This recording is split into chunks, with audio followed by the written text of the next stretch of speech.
बच्चों 100 शब्द प्रति मिनट गति का डिक्टेशन दे रहा हूँ। Yes start. देश की आर्थिक तरक्की हो इस बात से कोई इनकार नहीं कर सकता, लेकिन उसके लिए सरकारी नीतियाँ व्यवहारिक हों, स्पष्ट हों और सुदृढ़ हों। यह ज़्यादा जरूरी है। यदि सरकार यह मानती है कि निजी क्षेत्र ज़्यादा उपयोगी व कारगर हैं, तो उसे अपनी नीति में उसी रूप में परिवर्तन कर लेना चाहिए। लेकिन यदि सरकार सार्वजनिक क्षेत्र के विकास पर बल देना चाहती है, तो उसे अपनी नीतियों में परिवर्तन करना होगा। समाजवाद का मुखौटा ओढ़कर पूंजीवादी अर्थव्यवस्था को बढ़ावा देने की नीयत से देश को कोई लाभ होने वाला नहीं है। वास्तव में अर्थव्यवस्था के भावी स्वरूप पर गंभीरता से विचार करना होगा। जिन कारणों से सार्वजनिक उद्योगों में धन की बर्बादी हो रही है, उन पर गहराई से विचार करना होगा। यदि उन कमियों को दूर करने की क्षमता सरकार में नहीं है, तो सार्वजनिक क्षेत्र को समाप्त करके ये सब काम निजी क्षेत्र को सौंपने होंगे। सरकार की ढिलमिल नीति के कारण गरीब जनता की कमी में से करों के रूप में वसूल किए गए धन की बर्बादी को जनता कब तक बर्दाश्त करती रहेगी? यह प्रश्न भी प्रधानमंत्री के ध्यान में रहना चाहिए। पैरा, सार्वजनिक साधनों का दुरुपयोग केवल कल कारखानों में ही हो रहा है, ऐसी बात नहीं है।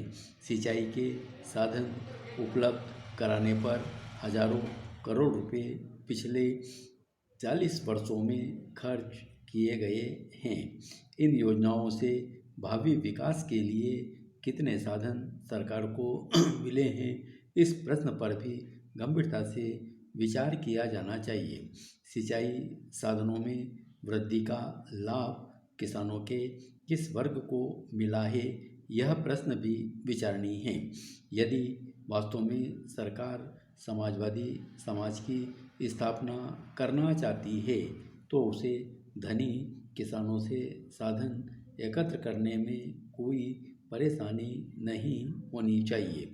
केवल सरकारी कारखानों में ही धन की बर्बादी हो रही हो, ऐसी बात नहीं। कृषि व सिंचाई के क्षेत्र में भी जितना पूंजी निवेश हुआ है, उसका अर्थव्यवस्था को विशेष लाभ मिला है। यह तो मानना ही होगा कि किसानों के एक वर्ग की विकास योजनाओं का जबरदस्त लाभ हुआ है। बिजली के उत्पादन में वृद्धि के लिए भी पंचवर्षीय योजनाओं में विशेष बल दिया गया। प्रश्न यह है कि क्या बिजली के क्षेत्र में जितना पूंजी निवेश हुआ है, उसका लाभ आम उपभोक्ता को मिला है? उद्योगों और कृषि फार्मों से बिजली को जो दरें वसूल की जाती हैं, क्या वे लागत मूल्य के अनुरूप है? आखिर देश के विकास के लिए पूंजी निवेश तो सभी वर्गों की जिम्मेदारी है। जिन लोगों को ज़्यादा लाभ हुआ है, उन्हें ज़्यादा योगदान देना चाहिए, यह भी जरूरी है। लेकिन सरकार अपनी लोकप्रियता बनाए रखने के लिए कोई कठोर कदम उठाने को ही तैयार नहीं है। दुर्भाग्य से इस देश के राजनीतिक हालात ऐसे बन गए हैं कि सरकारें बुनियादी गलतियां करने के बावजूद सत्ता में बनी रहती हैं। विपक्ष कमज़ोर हैं और जनता निराश हो चुकी है। सत्तारूढ़ पार्टी पर निहित स्वार्थ हावी है। श्रीमती इंदिरा गांधी ने अपनी सत्ता के प्रारंभिक काल में समाजवाद व सार्वजनिक क्षेत्र के महत्व पर जोर अवश्य दिया था, लेकिन सने सने उन्होंने इनकी चर्चा कम कर दी है। धन्यवाद।